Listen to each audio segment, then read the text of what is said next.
Hi, my name is Annalee Kruger with Care Right Incorporated.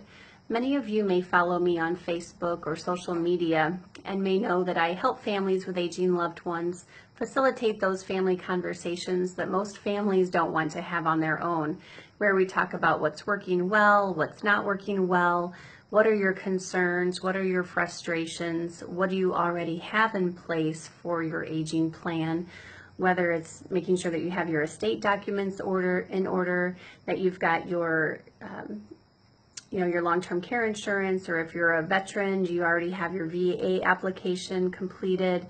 So just kind of sorting out what are those options, where am I going to live, who's going to take care of me, and how is it going to get paid.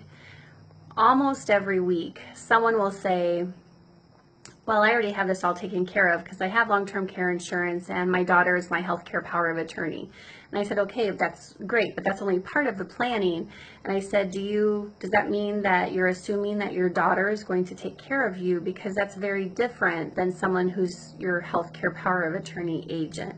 Your healthcare POA that you appoint is your decision maker. That doesn't mean that that's going to be your caregiver. So if you're a family in this situation, just make sure that if you haven't had that conversation about what are the expectations by naming you as a power of attorney, or what am I expecting from my adult children as I age, if you haven't had that conversation as a family yet, I would strongly encourage you to do so, because what I do know is that the aging process is bumpy and things can change very quickly. Heart attacks happen, strokes, urinary tract infections, all these things can change very quickly and really put families in a scramble type position.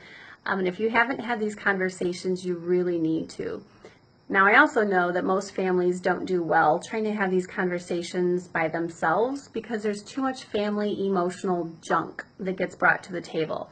Well, my brother said something stupid 30 years ago, or my sister-in-law doesn't like me and she's the one that runs the show, or whatever it is those family dynamics consist of. Oftentimes, families really do need to have a neutral, third-party, trained family meeting facilitator to get you from point A to point B. I can promise you that if you don't have a plan put together, you will regret that. I tell families every day, I say there's certain things that you want to wing in life, like not having a reservation when you go out to eat, but you certainly don't want to wing your aging years and who's going to take care of you, where you're going to live, and get it sorted out as far as who's going to pay for care. Medicare is not a payer source.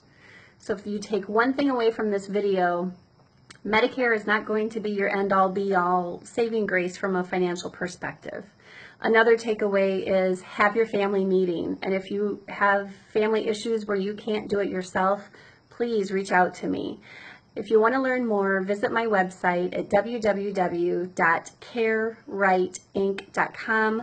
That's CARERIGHTINC.com. Thank you.